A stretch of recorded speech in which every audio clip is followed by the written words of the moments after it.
Hesabu 25 mstari wa kwanza nitaenda mpaka mstari wa 6. Wana wa Israeli walipokuwa huko Shitimu, wanaume walianza kuzini na wanawake wa Moabu.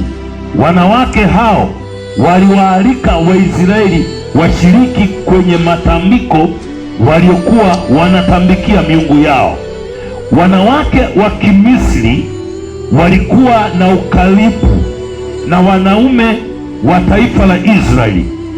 Kwa hiyo wakatumia nafasi hiyo kama kuwaalika kwenye sherehe, kwenye chakula, lakini hawakuwa na nia nzuri, hawakuwa kama marafiki ama wapenzi, walikuwa na sababu zao. Waliwaalika kwenye ibada ama kwenye chakula walichokuwa wamepikia miungu yao, waliotambikia miungu yao. Nao Waisraeli wakala chakula.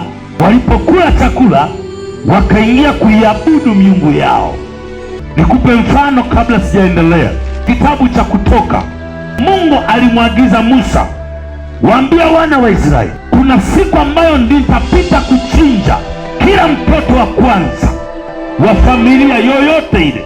Kuna Wamisri walifanya kama ambavyo wana wa Israeli wamefanya. Walipodokezewa, kwa sababu ni marafiki, Bwana, sisi tumeambiwa tuchinje kondoo na damu tupake kwenye milango, kuna mtu atachinja usiku watu, kila mtoto wa kwanza wa mwanadamu na wa mnyama. Kwa hiyo kuna Wamisri walichinja nyama na wenyewe damu yake wakaipaka kwenye mlango.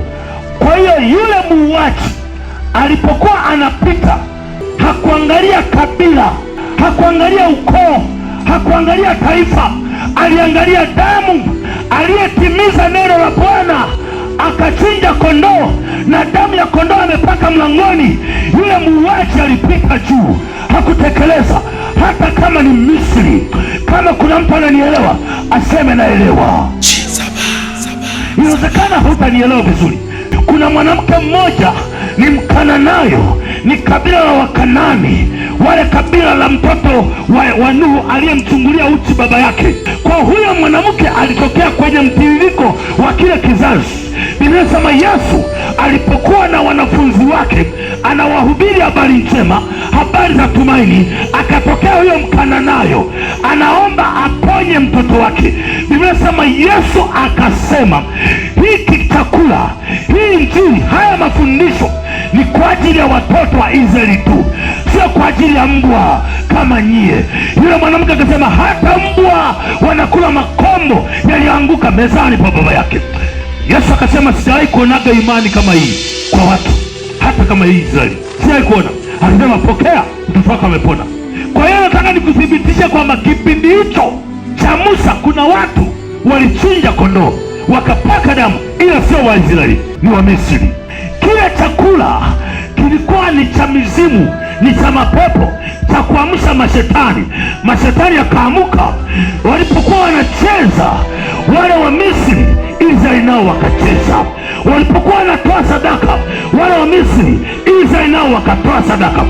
Wakafanya jambo ambalo linamchukiza Mungu, wakafanya jambo ambalo Mungu hapendi, Mungu hataki kuona.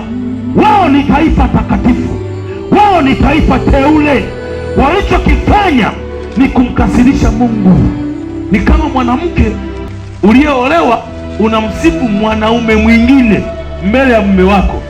Mashallah, baba kaumbika, mzuri wewe. Hivi unategemea mume wako anajisikiaje? Yaani unamsifu mume mwingine mbele ya mume wako, unategemea mume wako atajisikiaje? Wewe unataka ndoa ivunjike, unataka kupigwa, utang'olewa meno. Mimi nakwambia. Mstari wa 3, ndivyo Waisraeli walivyojiunga na mungu Baali wa Peori, na hasira ya Mungu wetu sisi ikawaka dhidi yao. Mungu akamwambia Musa, wachukue viongozi wote wa Israeli walioongoza wana wa Israeli kwenda kwenye hizo sherehe, alafu uwanyonge mbele yangu mchana kweupe saa 7 wakati wa jua kali, ili labda ghadhabu yangu ipate kutulia. Indumbura jitalalile mwe maana ngupi ya munda muno. Madhara ya sikukuu kama hizi, madhara ya sherehe kama hizi Nimemsikia shehe kiongozi wa Waislamu juzi tarehe 23 akaagiza Waislamu yoyote atakayeenda kwenye sherehe ya Wakristo akaalikwa kwenye Krismasi akala chakula cha Wakristo atakuwa kafiri. Huyo hafai kuwa Muislamu. Kuna miiko ambayo sisi tunachukulia poa, na hiyo miko tunayochukulia ni kawaida, ndio inayotupelekea kwenye utata wa maisha, kwenye maumivu ya maisha, kwa sababu Mungu anatuacha. Biblia inasema kwa sababu waliokosa pasipo kuijua sheria walihukumiwa kwa kuto kuijua sheria. Yaani kuto kuijua sheria, kuto kujua amri za Mungu sio kigezo cha wewe kufanya makosa. Anza kujifunza sheria, uwe mshamba, uliza kila jambo, uliza kila mpango. Huu mpango jamani umekaaje?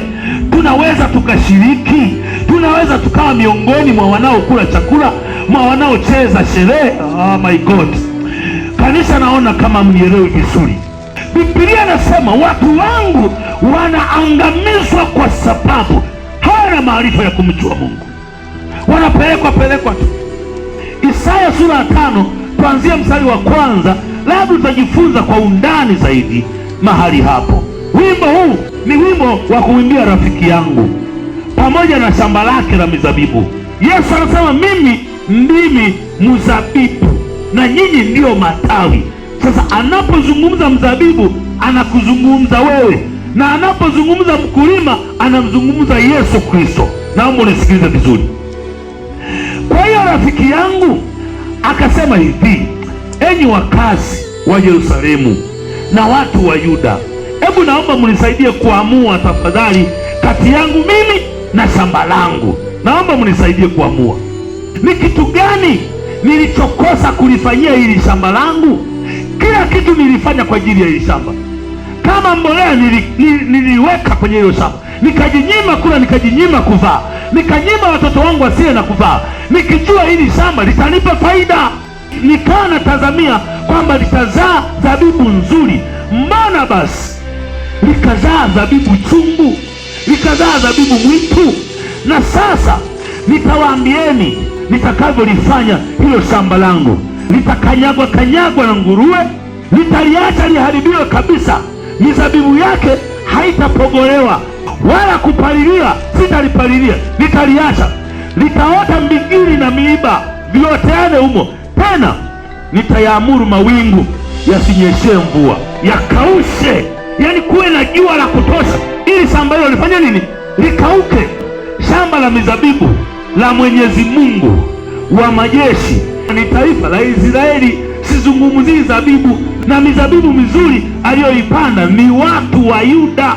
Yeye alikazamia watende haki, badala yake wakafanya mauaji. Alikazamia uadilifu, badala yake wakasababisha kilio. Anasema Mungu wangu, shida iko wapi taifa hili ambao nalipigania mimi? Mstari wa 13 anasema kwa hiyo watu wangu watapelekwa uhamishoni kwa sababu ya utovu wao wa akili. Watu wenu mashuhuri watakufa njaa, watu wengi watakufa kwa kiu. Kuzimu inawangoja kwa hamu mno, imepanua mdomo wake mpaka mwisho. Anamzungumza mwanadamu, anasema hivi, nitaliacha taifa hili liteseke, liingie kwenye shida, liingie kwenye mateso, kwa sababu haukujua. Yani wewe unaalikwa kwenye sherehe ya mtu ambaye unajua kabisa huyu ni mpagani. Imani yake na imani yetu ni vitu viwili tofauti. Kuabudu kwetu na kuabudu kwao ni vitu viwili tofauti. Kutoa sadaka kwetu na kutoa kwao sadaka ni vitu viwili tofauti. Wao kwenda kwa waganga wa kienyeji hawaoni shida, afu wewe ndio unaenda kula chakula chao kwa uvivu wa kupika, kwa uvivu wa kujiandaa, unaenda kwenye chakula chao walichopika. Sikia nikwambie, Biblia inasema wakaalikwa, wanawake wakawaalika wanaume wao, wapenzi wao. Njooni wapenzi wao, njoo Azizi, njoo sweetheart, njoo my love, njoo my kingdom wangu, njoo huku. Wakaenda. Walipoenda, kumbe hawakuwaitia mapenzi, waliwaitia kuliangamiza taifa la Israeli, kulifuta taifa la Israeli, kwa sababu kile chakula walichoita waende kula hakikuwa chakula halali. halali cha sherehe, kilikuwa chakula maalum kwa ajili ya ibada ya miungu yao. Nataka nikwambie, tukimheshimisha Mungu wetu, tukimwinua Mungu wetu, anaweza kuliko chochote. Tumeiheshimu miungu ya waganga, tumeiheshimu miungu ya wakinga, tumeiheshimu miungu ya Wachaga na Wapare, tumeiheshimu miungu ya Wasukuma kwa sababu tunaogopa tutakufa. Lakini kama tungemwogopa Mungu kwamba anaweza akatuacha tukateseka, tukaishi maisha ya shida, tukaishi maisha maumivu, kama tungemheshimu baba yetu asingetuacha. Tungekuwa na magari leo, tungekuwa na nyumba leo, tungekuwa na heshima leo, tungekuwa na maduka makubwa leo.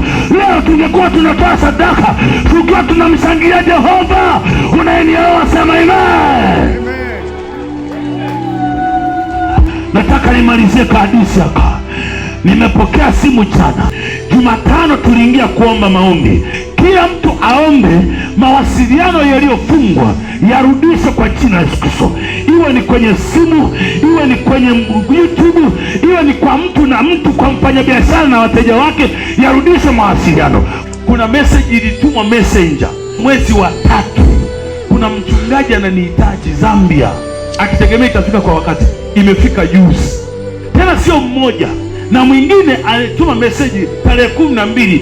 Sasa hiyo ndo nataka nihadisie kidogo. Anasema, baba, nimeota ndoto, naomba kama hutojali, sina namba yako, nipatie nikuhadisie hiyo ndoto. Mambo nayo niambia, nimeogopa, najua tena nimeogopa kweli. Mambo ambayo nayahubiri pale kanisani, nakumbuka nawaambia hivi, wanaofikiri mimi nitaaibika wanatengeneza uchafu. Wanafikiri wakinichafua mimi nitaaibika, wataaibika wenyewe. Mimi nitapita mbele yao, alafu mimi nitajiamini, kwa sababu sina hicho wanachofikiria, hicho wanachokipanga, hicho wanachokisikia, hicho wanachosema mimi sina. Kwa hiyo nitapita mbele yao, na ninapita mbele yao kwa sababu ninajua napita kwa muda. Nimezarauliwa kwa muda, nimedhihakiwa kwa muda, nimelaaniwa kwa muda. Bwana atakuja, ataniinua, watajificha uso wao, watakimbia maisha yangu, watakimbia neema niliyo nayo, watakimbia baraka zangu. Yani wataniona hapo, watakuwa wanajificha. Mniambie, sijasemaga hivyo Mbalizi? Sijaongeaga hivyo? Sikiliza hii ndoto. Asa baba, nikaota ndoto, uko uchi wa mnyama, afu uko na dada mmoja, wote mko uchi wa mnyama. Mimi natembea, naenda kama kuna mahali naenda, sijui ni ibada, sielewi hata ni nini. Natembea nikamkuta dada mmoja mbele. Asa akaniuliza, unaenda wapi? Asema, nikamwambia naenda huko. Asema, na mimi naenda huko, twende. Tukaongozana. Sifichi hata jambo moja, ili kusudi uje useme hakika baba aliwahi kuongeaga. Kuta watu watakuja kusema najivuna, watasahau walichokuwa wananifanyia, watasahau mipango aliyokuwa ananipangia, watasahau uchawi aliyokuwa ananifanyia, watakuja kusema anajivuna. Subiri, sio mbali na jeuri nilio nayo mtoto wa Kinyakyusi alikwenda Kitavi. Ni ushahidi wa mtu ameota ndoto, sio mshirika wetu, ameota ndoto, yuko mbali huko. Anasema hivi, kati niko na yule mtu tunatembea, mbele pana msitu, ila tunakwenda kuna kijiji kimechangamka, ndio tunaenda huko, ila lazima tupite, tunateremka, tunainuka mlima, afu ni msitu, tunaenda mbele. Ona safari ya ulimwengu wa roho, ni mambo ya ulimwengu wa roho. Ndio maana Mungu akutakaga tuyaone ya rohoni. Anasema tulipoenda kutembea, nikakuona, nageuka nyuma na kuona wewe. Anasema, nikasema huyu si mtumishi, unamfahamu huyu mtumishi? Sasa mbona yuko uchi hapo, haoni aibu, hashangai, watu wanamwangalia, yeye yupo tu na amani na huyo mdada, wanatembea. Anasema wakati natembea, anasema yule mdada niliye naye, anasema unashangaa hilo?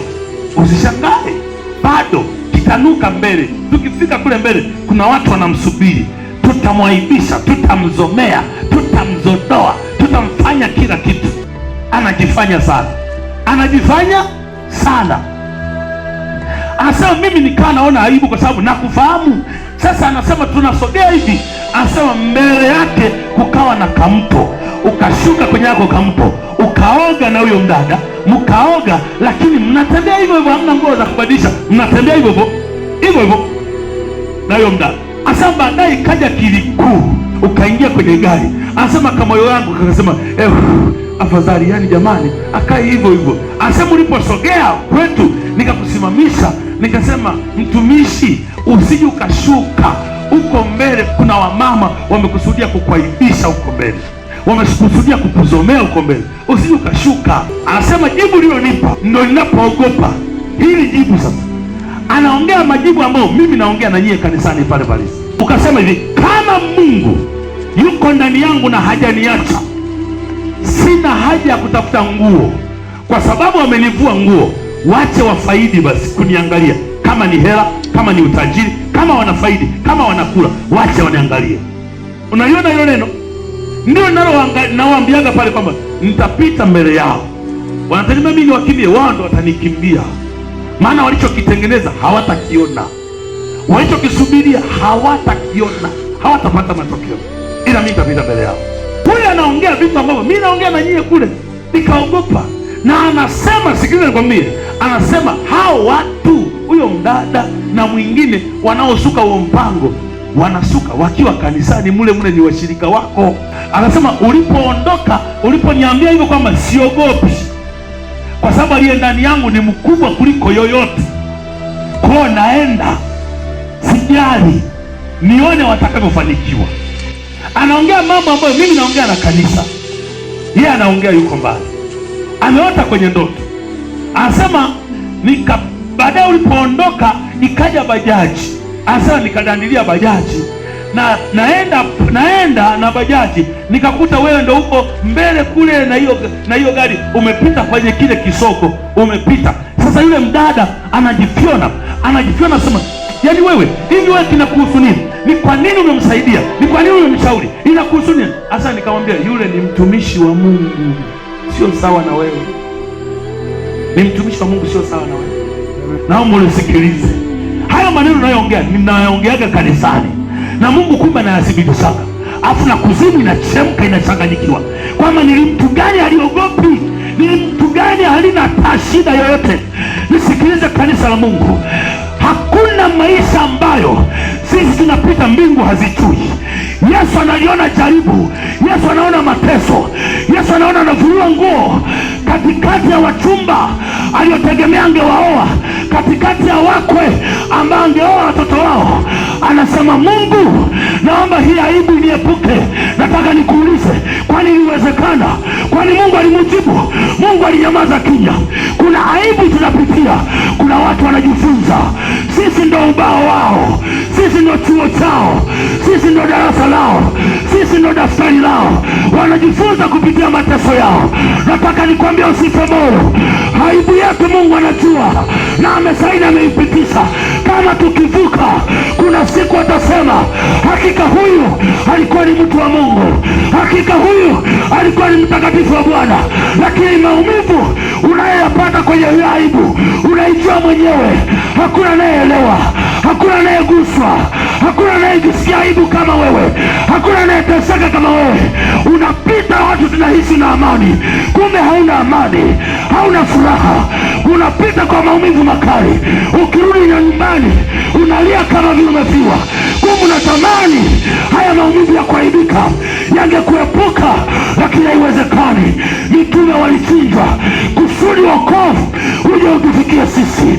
Wanafunzi wa Yesu Kristo walizalilika, waliteswa, walitiwa magerezani kusudi wokovu uje utufikie sisi. Nataka nikwambie, mwesimu Bwana hata kama una wakati mgumu, mwesimu Jehova hata kama unapitia mateso. Haijalishi Bwana, kuna majira yatakuja, watu watasema, kwenye ile jaribu lako nilimwona Bwana, kwenye ile mateso yako nilimwona Yesu. Usife moyo, jipe moyo mkuu. Unanielewa? Sema amen. Haleluya, nasema haleluya kanisa, haleluya. Usife moyo, na kutia moyo na kutia nguvu. Hata kama wanakula vizuri, wewe hauna hata chakula, nyamaza kimya. Mungu anajua, Mungu ana sababu. Yesu analia, anasema kikombe hiki kiniepuke. Kwani Mungu haoni? Mungu anaona, na mpango mzima anaujua, na waliopanga hilo jambo analijua. Ni wachungaji wa kanisa fulani na maaskofu wa kanisa fulani na mkuu wa wilaya na mkuu wa mkoa. Anajua kabisa alikuwa na namna ya kumwokoa, lakini alitaka afanye hayo. Biblia inasema Isaya alitabiri habari za Yesu Kristo, kama Isaya alitabiri Yesu ni nani akimbia hayo mateso, Yesu ni nani akimbia hiyo aibu. Isaya anasema kwa kupigwa kwake sisi ndo kupona kwetu, kwa kudharauliwa kwake sisi ndo heshima yetu. Anasema kwa kuaibika kwake sisi ndo ushindi wetu, ndo kujifunza kwetu, ndo kukua kwetu. Jaribu lako, kuna mtu anakuwa, kuna mtu anaongezeka imani, kuna mtu anakuwa jasiri. Jaribu lako, pito lako, fedheha yako, mateso yako, kulala njaa kwako, kukosa mavazi ya heshima kwako, nataka nikwambie vile unavyopambana, kuna mtu imani yake inaongezeka. Kuna mtu imani yake inaongezeka, kuna mtu anakuwa jasiri. Hivyo izarau aibu, izarau kama Yesu. Wanampitisha katikati ya wanawake, wanawake wanaulilia yeye, wanawake wanamwonea huruma yeye. Yeye anasema naomba msinionee huruma, mimi ni mti mbichi, yeye ni mti mkazi. Haya yatakuja kufanyika kwenu, mtateseka. Msinililie mimi, jililieni nyie na watoto wenu. Nataka nikwambie, jililia wewe na watoto wako. Usishangilia kuingia mwaka mpya, shangilia kwa sababu Mungu atakulinda mwaka mpya, atakulinda na mateso. 2026 hatujui kutakuwa na nini. Watu wangejua 2025 mwezi wa 10 kuelekea 11 kutakuwa na vifo, kutakuwa na mauti, kutakuwa na vilema, wangehama na watoto wao, wangeenda kuishi nchi nyingine. Wasione watoto wao wanakufa, wasione watoto wao wanavunjwa miguu, wasione watoto wao wanapoteza ndoto zao. Wangehamisha watoto, lakini hawakujua. Hata leo hujui yatakao kuja 2026, na kama hujui yatakao kuja 2026, njoo tumulilie Bwana. Njoo usitamani kula, tamani kumwona Bwana. Anasema kuliko kukimbilia kula, kuliko kukimbilia kunywa. Haujui yatakayozaliwa. Ungejua, ungejua, ungejua, ungejua usingenunua makreti ya soda, usingenunua makreti ya bia. Ungejua usingenunua gauni, usingenunua hiyo suti. Ungejua usingekusanya mchele, ungejua usingejiandaa. Lakini kwa sababu yamefichwa, ndio maana unajiandaa. Unajiandaa, umenunua vya kununua. Lakini laiti ungejua, laiti ungejua, ungejua eti mtu ameniotea, anaota ndoto yale ninayoongea na nyie, yeye ameota kule mbali. Anasema umeizarau aibu, na kweli ukapita. Hawakusimama mahali pale walipokusanyika wakawapushi, walipokusanyika wakutia aibu, hawakusimama. Ukapita, ukapita ukiwa kwenye gari.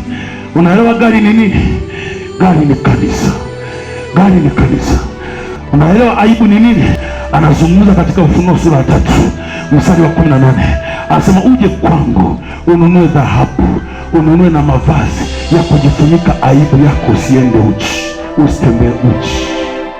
Uchi ni aibu. Mimi nitawaibisha.